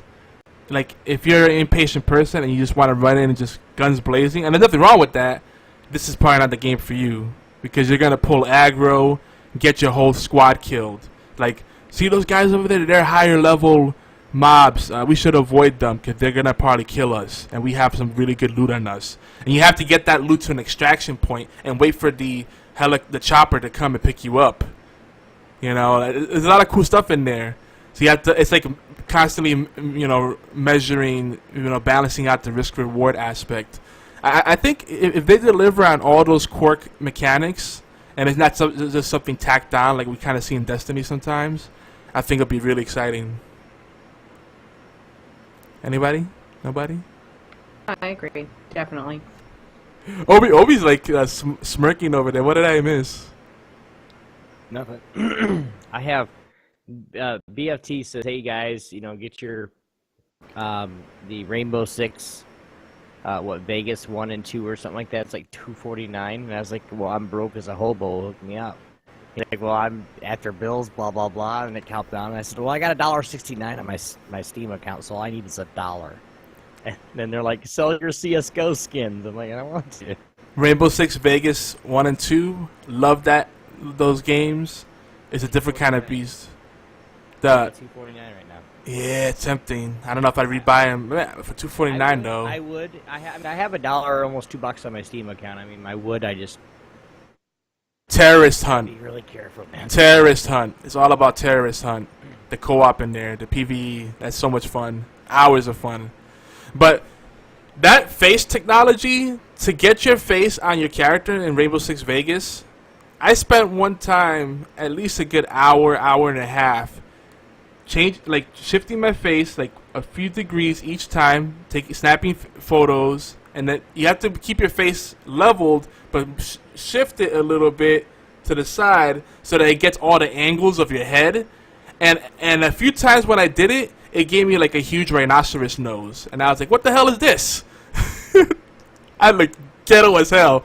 At one point, I just finally gave up. Like it gave me like inflated lips. I'm like, I got some big lips, but good lord, it was like I got Botox in there, and I was like, "That's it. This is me. What up, guys? Call me Bubba Gump." So you were trying to look like Caitlyn? Like who?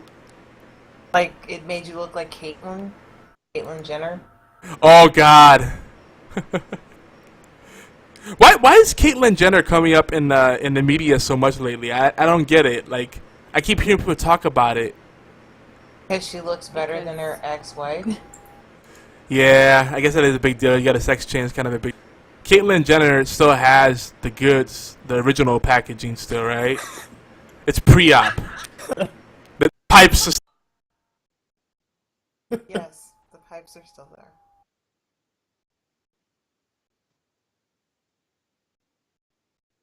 serious. People keep saying, like, I'm not going to lie, I'm a straight male, but this is a really good-looking man-woman. Like, oh. Link it. Hey, link it. Someone find a really good photo that isn't, like, Give me a second. touched up, and we'll look at it after the show, because we don't want to get too distracted. Oh no, I'm gonna look at it right Yeah, but link it in the chat, and we'll look at it. Is she gonna get knocked out? Who's Probably. gonna get knocked out? Wait, what? What? I love the picture of her in the car with the badass red dress. You haven't seen it, okay? I'm sorry. I'll show you. Oh, and then she had a makeup artist come over and show her how to put on makeup. Oh my god. It was embarrassing for women, cause seriously, jeez. Yeah. Yeah. Bitch, you stupid. Yeah. Oof. It's scary stuff. Let's not go too much longer there. But I hear you. I am with you. Where'd you link it at? It's right here. It's coming. It's coming. It's the drum roll. You can't hear it. It's inaudible drum roll. Well, you But know guys, I we're like almost. these long-ass drum rolls, you know. We're actually almost out of time too. We're at an hour and a half already, dude. Yeah. Wow. But this is gonna probably be strictly the E3 show. We were gonna do it off and talk about. All right, we gotta get some good discussion going about E3. So, let's keep it going. I would say this E3 is also about the impossible happening and the naysayers eating their hats. Specifically for me, what stood out, and I was not at all shocked by a Final Fantasy VII remake, not a remaster. They're actually making the game from the ground up. I was impressed by that decision, but I was not shocked. But I was like, awesome, and I saw it coming, and I told you so. Xbox One, 360, backwards compatibility. I don't care what anyone says. Oh, yeah, but it's limited. But those are the same people saying it's impossible. It can't. The Xbox One cannot emulate 360. You don't understand how computer architecture works. Oh yeah, don't worry. I only programmed video games and did IT for most of my life, so I know nothing about that architecture. So yes, it's doing it. It's limited. It's a limited rollout, but it can do it. And this is a huge, huge step in the right direction for Microsoft. But the most surprising thing for me, and arguably the most important, and those other things were very important, but for me, as a Sega fanboy, even though it's not going to be a Sega property per se, Shenmue 3. That was Are a you shock. distracted? Well, here's the thing about it. Shenmue 3 went through unconventional means. Yu Suzuki, who's basically, if you don't know much about Sega's history, Yu Suzuki is basically Sega, or was Sega's Shigeru Miyamoto. Like, what Shigeru Miyamoto is to Nintendo, that's what what Yu Suzuki was to Sega. He headed up, or he at least was one of the main people, or executive producer, if you will, for Sega's AM2, which produced some of the most iconic games for Sega Genesis and Sega Saturn and all that stuff. But he got embarrassed. This is another awkward moment I forgot to mention earlier. He got embarrassed by Sony. Sony went on stage to let people know this Shenmue 3 game is not a Sony thing. We're not part of this project. And then he was basically like, screw you bitches, I'm going to Kickstarter. And within a handful of hours, the game got fully funded. It It's- launched Kickstarter. Okay. This was on that live and thing about E3, and the dude went in. He said that had to have been the most expensive investor pitch on the planet. He went hard on that whole stunt. He called it. You'd have to hear it. Like, Yeah. I can put up the link to the video. He went in. Well, they totally like slapped him in the face, and he kind of lost face there for a second, but he had the swag, and he was like, well, actually, I got a counter announcement. it's funded, bitches. What's up? You know, like it didn't happen that quickly, but it was basically the kind of like that thing. Well, let's let the fans vote with their wallets, and this is a game people are saying that people won't appreciate because you know it's kind of behind its time. But when this game came out, it was well ahead of its time. It kind of established the whole open world sandbox style narrative driven experience, and it did it well. This game was well ahead of its time on the Dreamcast, which that console was. I can understand why they went with doing it the Kickstarter way, because Shenmue 1 cost like $70 million. Right, but that's because they Really? but Yeah. they approached it as a AAA production, and they, you know, this is what these big companies don't know how to run lean. They only know how to do things two ways: don't do it at all, or go balls deep. That's what they do. That's the problem. But they're gonna do this. Their main goal was 1.5 million, I believe. They're at like 3 million plus right now, and that's a stretch goal to produce this game. So Sony backpedaled, and now they're supporting the game, and it's gonna be on the PS4 and PC. I just found the whole thing really funny. Just wait until you see this. The guy went hard. Oh, I know. No, I mean when on this video when he talks about that part, the way he describes it in the video, you guys' backstory, it's like, oh, that totally makes more sense, and you feel like, Oh, Yu Suzuki had like reactions afterwards. no, like the way this guy went in the video from where he was standing from on how he saw the whole situation play out. It's like maybe he's on like their payroll to make Suzuki look bad because. Oh yeah, because like I said, it was pretty much a slap in the face. Like I understand, like there's tactful ways to do it, and then there's not so much. And yeah, I don't know what happened there, but now they kissed and made up, and then now that the fans voted with their wallets, somebody's like, oh yeah, we'll throw money in there. We'll throw money in there too. Yeah, you know, we JK, we believed in this project from the beginning. JK, man. Now I remember. He said it was like, in other words, it was the biggest marketing scheme, publicity stunt ever. That's how the guy pretty much told the story of like. It might be. Broke all the records, that it was like, okay, so now that you've broken all those records and proven that the players want it, now you're gonna back it. I mean, that's not what Kickstarter's for. You've totally ruined it for everyone else on there. What Yeah. was the point? That is the flip side. Like, I don't like these big names going through crowdfunding unless it's someone that's truly doing it solo and they don't have the resources. Like, no matter how well you got paid, the developers don't tend to not make that much money as people think. You know, it's usually the people at the very top, the creative directors and the studio heads and those people at the top that don't really do don't do any operational work. They just delegate. Those are the ones making the real money, but the day-to-day people in the trenches, you know, they're not sitting on massive wads of cash like some people think they are. You know, most of them, I would say, are underpaid. Yeah. Yeah. They get worked to death. Oh yeah, and they go through these things called sprints, where it's like when they're coming up on a deadline for a milestone. Like, let's say they have to get a demo out, or they have a big presentation coming out. They have to basically decide what's critical and what's not, and basically which bugs they have to live with and which crappy features they have to live with in favor of the most important stuff. Pokatu wrote an article about how some developers are building projects with that time almost built in as expected, as opposed to it's like, no, we gave plenty of time, we had something happen, and so now we have to do the crunch. No, it's like they've built the projects based on the fact, well, yeah, the crunch is expected. You knew that, right? Yep.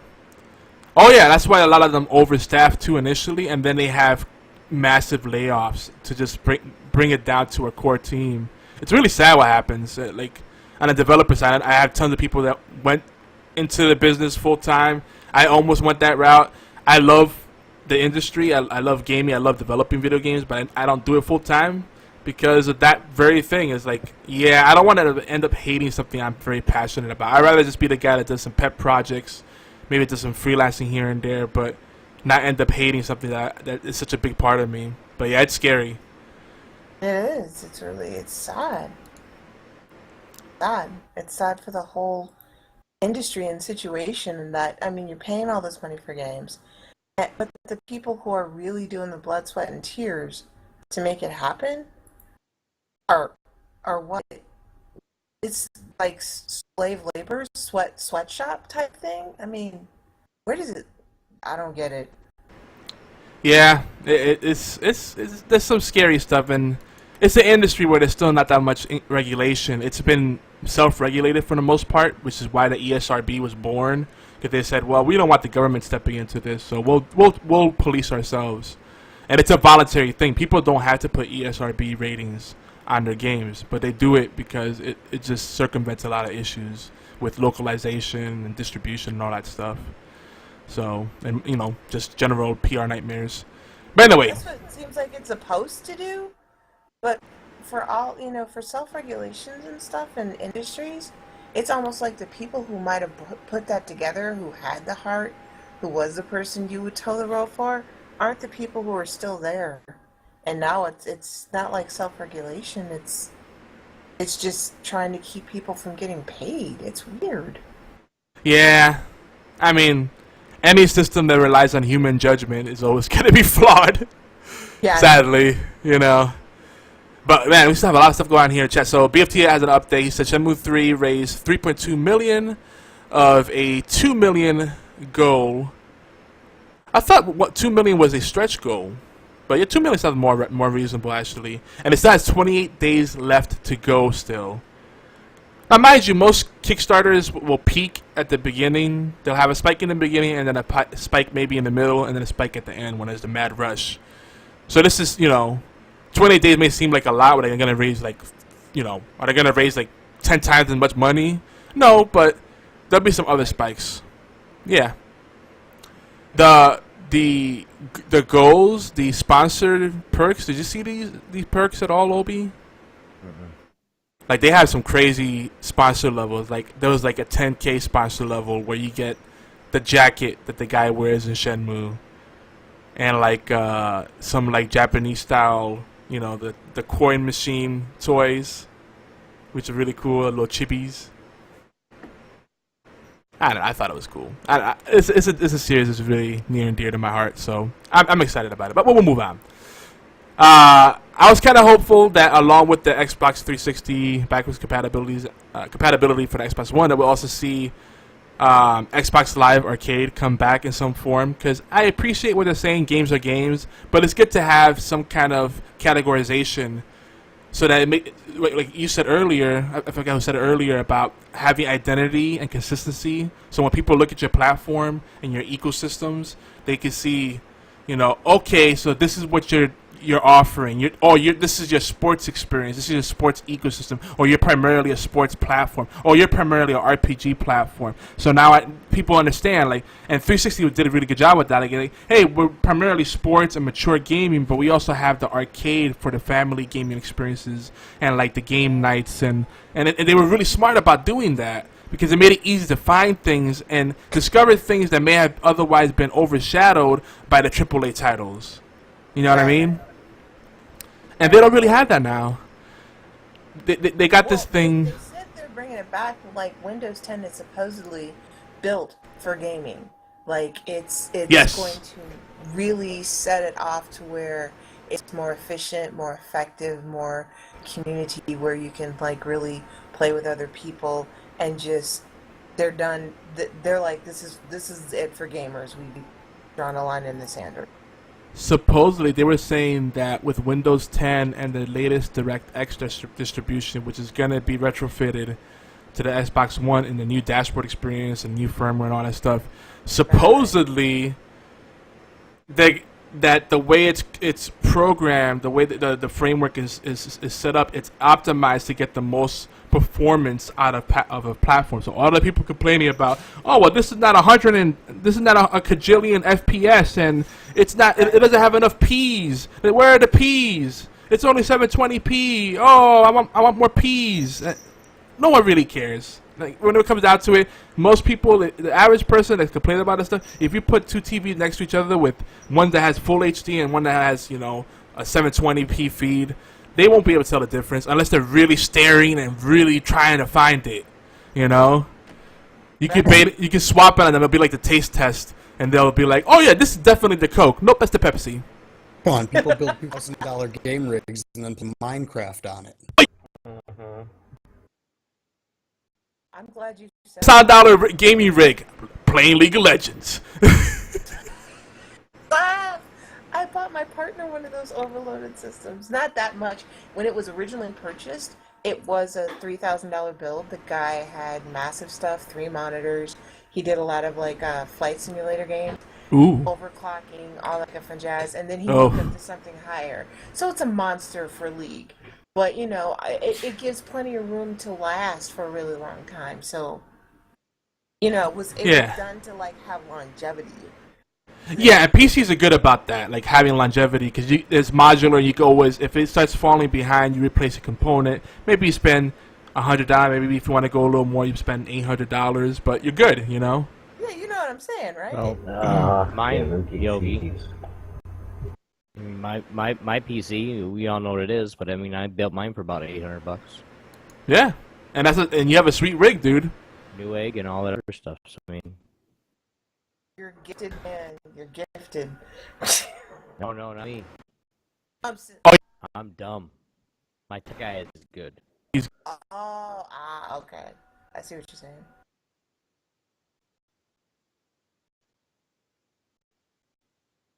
Expected with PC, and I still love PC gaming, and that's still gonna be my primary way to play games.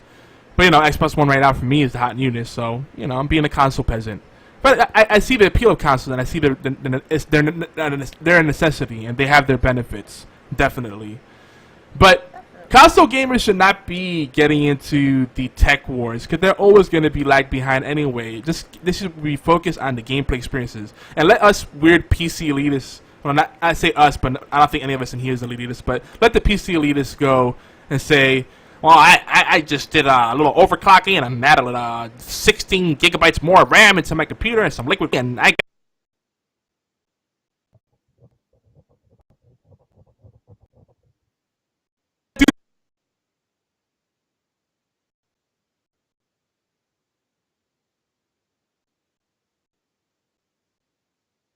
Okay.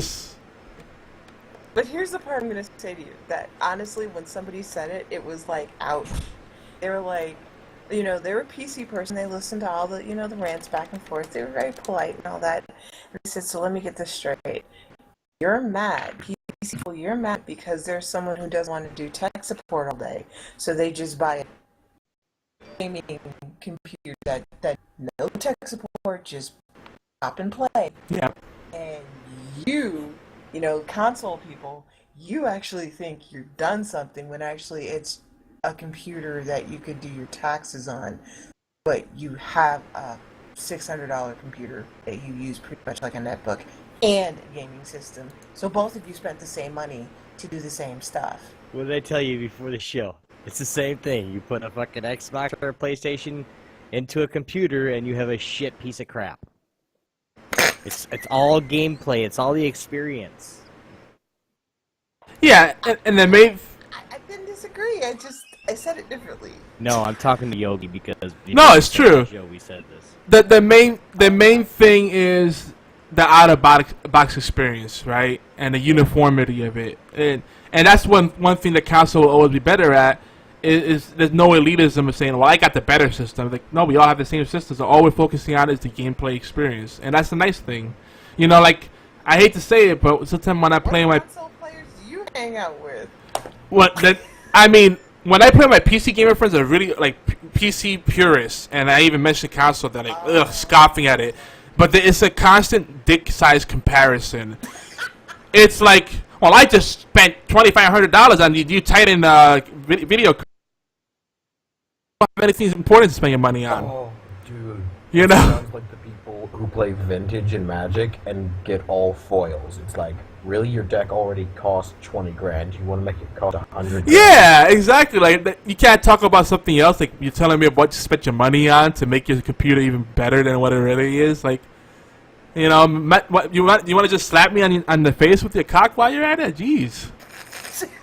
Sure. I mean, it's You're like, offering. do you want a cook? Do you want a Ass down cookie? here. Like, what do you want from that? Come on, get your ass down here. Let's see what happens. You know, it's like I go to Twitch channels and I see people listing their rig specs, and I refuse to do that, no matter what specs I have. You know, so I just put in mine. I'm running a 486 SX, 25 megahertz with video local bus. It's got a 23 megahertz system bus, and I got a 1400 baud rate modem, top of the line. And do they even know what you just said? Oh, they probably have no fucking clue. I could tell them, oh, it has MFM hard drives and dip switches, and they'll be like, that? You know, oh. Dip switches.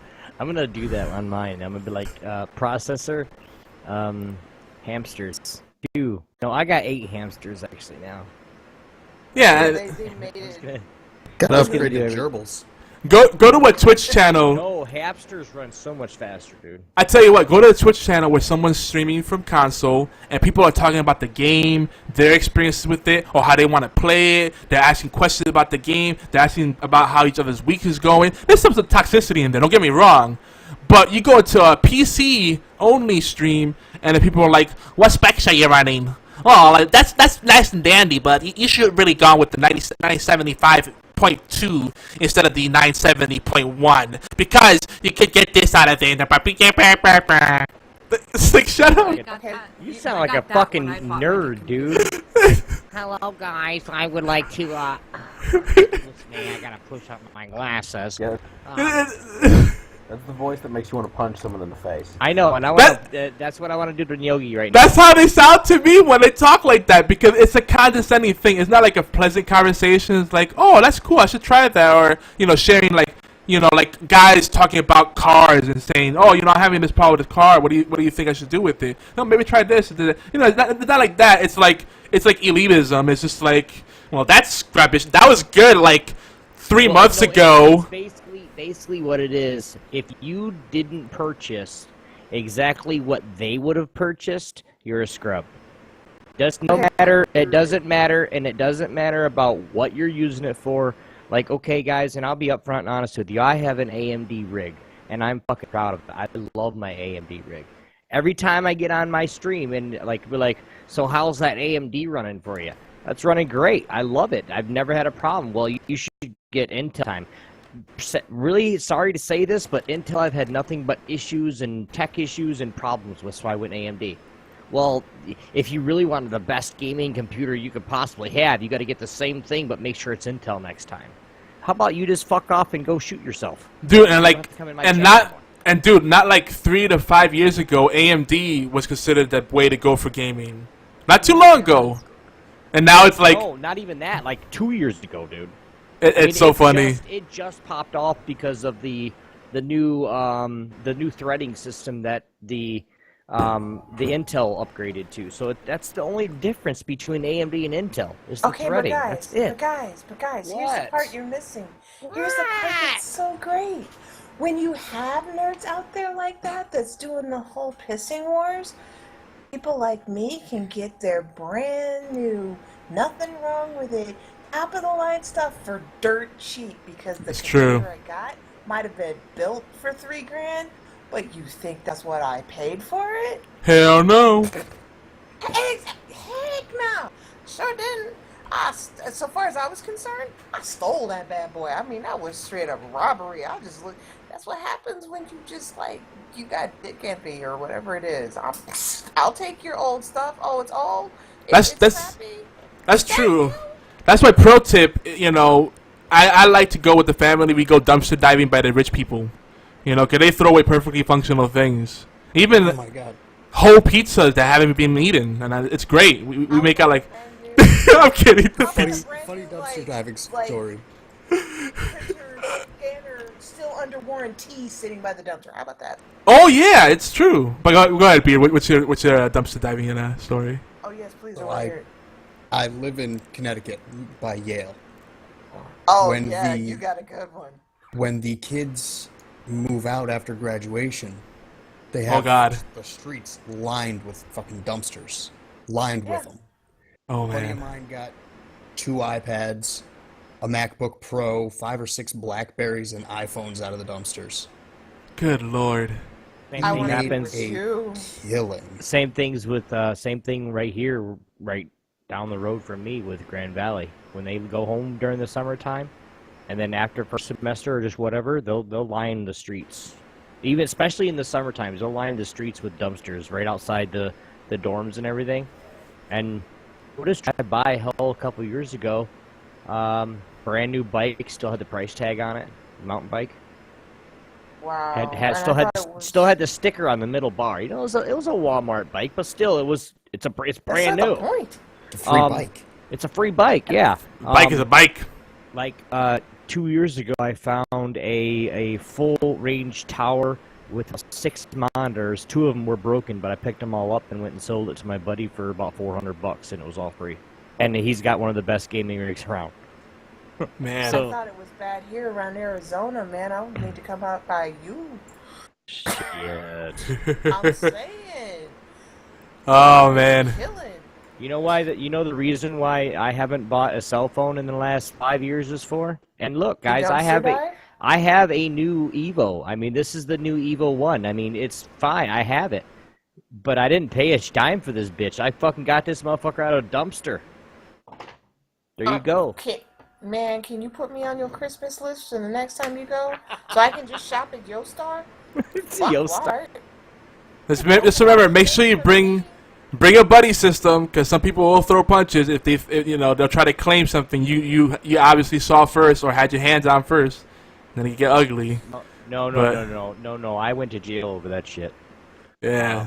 I had my buddy with me. Guy come up and he goes like, "Well, that's my computer. It was set off to the side." I said, "No, dude, it was in this dumpster. You're not getting shit." And then guy pulled a knife on me. Yeah. Are you serious? He went to the hospital Yeah. and I went to jail. Yeah. Ah, damn. Still got a Get cut bail mark on money? my arm. What? Did you get bail money? Oh shit! I didn't get. It was self-defense. Oh, that's all I cared about. Was like, Shit. I'd have to pay keep it none. real. For rurals. No, Guys. I ain't mad. Guys, we do want to say that we do appreciate everybody's conversation and helping us with tonight, but we are almost out of time. We Yes. got about 5 minutes left in the show. Yeah, I want to say something real quick though. There were some familiar faces at E3. Did you catch this? I did, but go ahead. Nathan Fillion was there, Firefly Hype, with all his friends. So that was cool. He's coming back to reprise his role in Halo 5. He was on ODST, I believe. It's all a blur right now for me. Thor! Our buddy Thor! Former Thor DG. He's now MO Thor. He's officially with Motiga. That's So, my dude. yeah. So, Yeah, yeah. he kind of left me high and dry, so I got really bad feelings for him right now. But I know. Thor is really bad about managing relationships and multitasking, but he's a good guy. He just has terrible time management. But we love you anyway, bro. Well, no, definitely do. And, he asked me why I stopped, because I subscribe to one streamer at a time right now until I can get, some coming in for myself. But I subscribed to him, and he asked me, he said, "Why'd you unsubscribe?" I said, "Dude, no offense, I don't watch you anymore." And you kind of left eye with the Motiga thing. So, Yeah. whatever. A lot of people had that issue, but it happens. I understand. He was like, I don't know if he was mad, but at me, if you're thinking about who I am, I really didn't care at the time. So I was like, whatever, dude, sure. I mean, Whatever you think, man. I hope it works out for you, and I hope you grow. Definitely. I am as a streamer. I hope he makes it big with it. But as a person, I know people that actually do game design and all that stuff on Motiga, and I could press for them, but I get it. They have tons of people hitting them up, and things fall through the cracks. Can't hold it against them. I get it though. It's hard not to hold feelings. But last, Miss Violence was there, and she's always cool to hang out to chat with. And I like her because she's as big as she's gotten. She's still very responsive and likes to collaborate. She has an interview over at allgames.com if you guys ever caught it. It's part of the Dead Pixel Live podcast. So make sure you check that out. But yeah. And I think Obi just had to step away. So we'll probably keep talking a little more. We had a bunch of notes to go through. We'll probably continue the E3 talk the next episode. I am so sorry. I probably distracted. I was going to tell Obi, thank you for being so patient with me. I'm sorry if I was... No, I think he went to deal with the dog. There you go. Is the dog okay? Sadie okay? Yeah. Okay. All right. All right, now we can wrap it up. I just want to make sure we said that. Give the quick shout outs. But Obi, like I said earlier, we'll probably continue some more E3 talk, and then we'll do a big the dust off next show. And then, so pretty much the show notes we have now is gonna be the same show notes next week, except we'll actually get to the rest of it because we have a lot. I underestimated how much stuff we had to talk about. Obi, take it away. Take us home. Take us home. Take us. I'm at home already, bro. So. Take us to our other home. See ya. Take us to the Paradise City. I want to let you know, thank you very much for watching. Thank you very much for those that are in TeamSpeak. Thank you. Thank you, thank you. HorsePlay Live is everywhere you can listen to or download awesome podcasts, including allgames.com. Please take a few minutes to thumb out, favorite, subscribe, or hell, even share, and tell us what you guys think. Give us some comments and reviews. It's quick, it's easy, it really helps us out. Thanks to everyone who's been pimping out and promoting our content. We really appreciate it. We don't mind if you pimp us out just for a little bit. We gotta take a break every now and then. I'm just kidding. You guys like eye candy? We do too. We do video as well. You guys can check us out on YouTube and Twitch. That's youtube.com/GeekyAntics and twitch.tv/GeekyAntics as well. Here on Geeky Antics Network in collaboration with All Games Radio Network, we have tons of shows that we cover and we do every single week. So we can't possibly plug everybody. So you guys want to check out any of those podcasts that we go to geekyantics.net/schedule. Thursday, Friday, Saturday, and Sunday, basically the whole weekend are busiest podcasting and streaming days for now. So if you guys want to be involved in that, just let us know. We'll try to help you set up what you would like to do. So, if you guys are listening to us on, you want to do where you're at, Yog? Oh, I was gonna let you take it away. Okay. But yeah, go ahead. You do it. I'm sorry. Go ahead. Check me out, Obi1X2. That's everywhere, guys. Twitter, everything. And one more time, we got ARC server up. And it's for the gang.